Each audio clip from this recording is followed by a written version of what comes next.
In order to get ready for the upcoming market correction, many rich Chinese citizens are offering steep discounts on their luxury possessions like Rolexes and Hermes bags. The current situation, however, requires that the Chinese consumer's inclination toward designer goods and the finer things in life be satisfied. Luxury items, such as used Rolexes, can be purchased by individuals at a discount. But it is a cycle of buy today, sell tomorrow.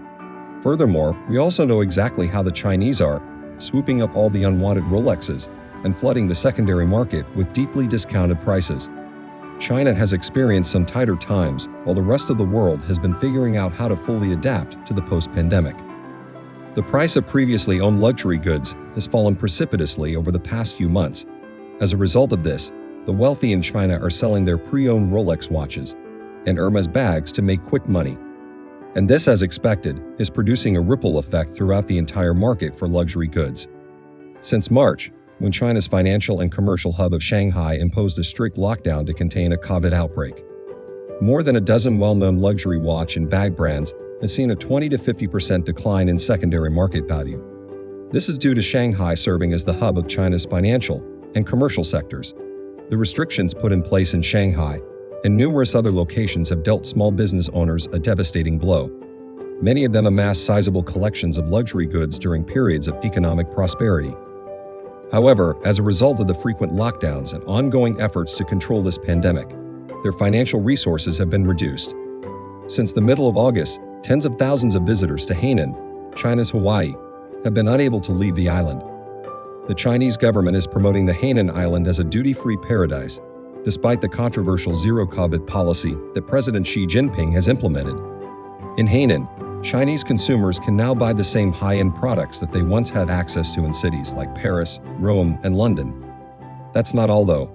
According to WatchCo, a marketplace for previously owned luxury timepieces, used Rolex submariners have lost 40% of their value since March. That's a huge dip. The dip in value has been reported by WatchCo, despite the fact that this particular model is highly sought after by people who are passionate about watches and collect them simultaneously.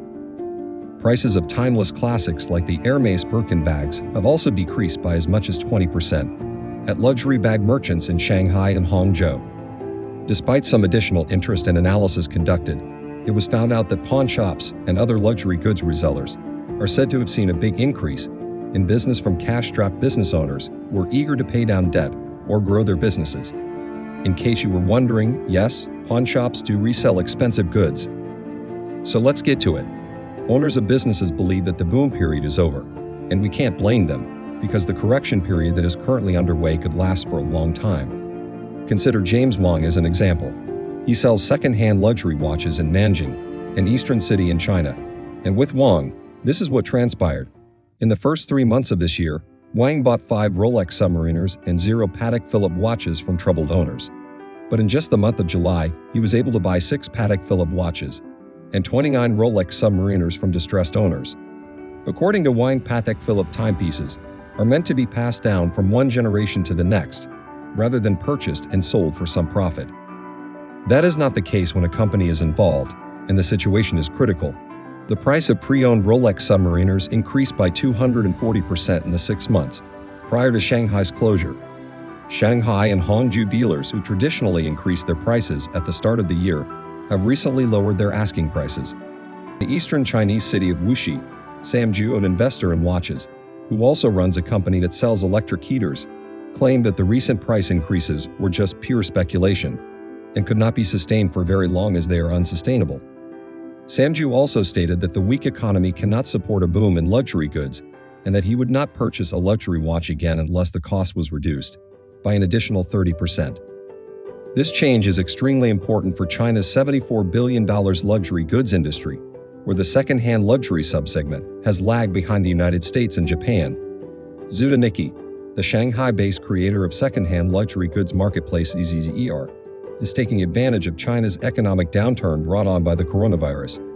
By looking for retail space to expand its business, demand from people trying to make ends meet has increased to sell luxury goods like Hermes Birkinbags and Rolex watches. Furthermore, the former venture capitalist has observed a comparable pattern. In order to make ends meet, more and more people are now aware that they may have to sell expensive goods for some cash, remarked by Sam Ju, They figure, what do we stand to lose? He claims that this year, as compared to the same time period in 2021, there are 40% more people selling goods through ZZER. 12 million people now use the website, and 5 million luxury items are anticipated to be traded this year alone. This change is a key sign of changing the fortunes of China's $74 billion luxury goods market, where the used luxury subsegment has lagged behind that of other markets like Japan and the United States. Because of the consumer's desire for the brand new and their fear of unwittingly purchasing a fake, it may have an impact on the strategies of the world's largest luxury goods producer, which is focused heavily on the Chinese market, but is now experiencing sluggish sales there. China's enthusiasm may prompt some brands to reevaluate how they will approach the resale market and what role they will play overall in the process.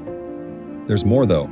At the end of the previous year, the market research company research predicted that China's pre-owned luxury goods market would grow from an estimated $8 billion in 2020 to $30 billion by 2025. There haven't yet been any updated projections for this year. ZZER intends to grow. The business, which began as a digital marketplace in 2016, recently expanded offline with physical locations in Shanghai and Chengdu. It is also looking for more retail space in Beijing, Guangzhou, and Shenzhen. Along with ZZER, popular regional alternatives include Feiyu, Panhu, and Plum. In order to enhance authentication processes, broaden consumer reach, and in some cases, change from online-only to online-offline business models, each of them attracted tens of millions of dollars in venture capital funding in 2020 and 2021. For the foreseeable future, analysts predict that domestic companies will continue to dominate China's luxury resale market. Retailers from around the world, including Vestiaire Collective and The Real, have said to Reuters that they have no plans to enter the mainland China market anytime soon. While handbags continue to be the most popular item sold on upscale e-commerce sites like ZZER, the sales of jewelry and watches are also growing quickly. Although the cost of nylon, a Prada messenger bag, or a Fendi baguette is 30 to 40% cheaper on resale platforms than it is in upscale shops, the cost difference has grown for some items, as more consignors have flocked to sell their items online. Hui Min, who has been selling vintage goods for over 10 years, founded his Ding Dang store in Guangzhou, and now ships merchandise across the nation via live streams, claims that market speculators have increased the cost of high-end luxury goods. According to Hui Min, Rolex Submariner's price rose by about 250% between 2020 and 2021, but since then, it has decreased by as much as 60% in 2022. Hui Min and Wan are just two examples of the many individuals in China who simultaneously pray for stability and mindless consumption. But is it really their fault? Despite an increase in luxury watch prices worldwide, the middle class is the group that is most affected. I suppose so. Let us now put this to you. What forecast do you have for the luxury watch market in China? If you enjoyed the video, then like and subscribe. Also, check out our other videos related to Rolex watches.